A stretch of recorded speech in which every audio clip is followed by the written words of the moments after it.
ಹಾಂ ಈಗ ನಮ್ಮ ವಿದ್ಯಾರ್ಥಿ ಮಂಜು ದಾಡಿಬ ಅದಾನಿಲ್ವ ಒಂದು ಮ್ಯಾಜಿಕ್ ಮಾಡಿ ತೋರಿಸ್ತೀನಿ ಅಂತ ಹೇಳ ನಮಗೆ. ಹಾಂ ವೆರಿ ಇಂಟ್ರೆಸ್ಟಿಂಗ್ ಐತೆ ಅಂತ ಹೇಳೋಣ. ಏನು ಮ್ಯಾಜಿಕ್ ಮಾಡ್ತಾನೆ ನೋಡೋಣ. ಹಾಂ ಏನು ಮಾಡ್ತೀವಿ ಮಂಜು? ಸರ್ ಇದು ಆಯ್ತು ಸರಿ. ಹಾಂ ಇದನ್ನ ನೋಟ್ ಮಾಡ್ತೀನಿ ಸರ್. ಹಾಳಿನ ನೋಟ್ ಮಾಡ್ತೆ. ಹಿಂಗಾದ್ರೆ ದೊಡ್ಡ ಶ್ರೀಮಂತ ಆಗ್ಬಿಡ್ತೀನಿ ನೀನು. ಹಾಂ ಎಸ್ ಓಕೆ ಮಾಡಿ ನೋಡೋಣ. ಸರಿ ಹಾಳೆ ಇದ್ರಕ್ಕೆ ಹಾಕ್ತೀನಿ ಸರ್. ಹಾಂ ಹಾಳೆ ಐತೆ ನೋಡ್ರಪ್ಪ. ಈಗ ಅದ ಪ್ರಿಂಟ್ ಮಾಡಾಕತ್ತಾನವ. ಹಾಳಿದ್ದದ್ದು 10 ನೋಟ್ ಬಂತ.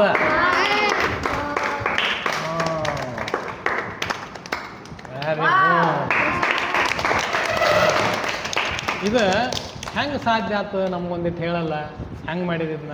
ಸರ್ ಈಗ ಹಾಳೆ ಐತಲ್ಲ ಸರಿ. ಹಾಂ 2 ಕಟ್ಟಿಗೆ ಕುಂದರ್ಸ್ಕೊಂಡು ಸುತ್ಕೊಂಡು ಒಂದು ಹಾಳಿನ ಸುತ್ಕೊಂಡ್ಬಿಟ್ಟನ ಸರಿ. ಹಾಂ ಇದಕ್ಕೆ ಹಿಂಗೆ ಕೊಡುಬಳೆ ಹಿಂಗೆ ಆಗುತ್ತೆ ಸರ್. ಅದನ್ನ ಒಳಗೆ ಇಟ್ಟಿರ್ತಿ, 10 ನೋಟ್ ಒಳಗೆ ಇಟ್ಟಿರ್ತಿ. ಅದನ್ನ ಸುತ್ತಿ ಈಗ ಹಾಳಿ ಹಾಕಿದಾಗ ಅದು ಹಿಂಗೆ ಉಚ್ಕೊಂತ ಬರ್ತೈತೆ. ಅದು ಅವಾಗ ನೋಟ್ ಹೊರಗೆ ಬರ್ತೈತಿ, ಅದು ಹಾಳಿ ಒಳಗೆ ಸುತ್ಕೊಂತ ಹೊಕ್ಕೈತಿ ನಿಮ್ದು. ಹೌದಲ್ಲ? ಭಾರಿ ಚಲೋ ಮ್ಯಾಜಿಕ್ ಮಾಡಿ ನಾವು ಚಪ್ಪಲಿ ಹೊಡ್ರಪ್ಪ ಅವ್ನಿಗೆಲ್ಲ.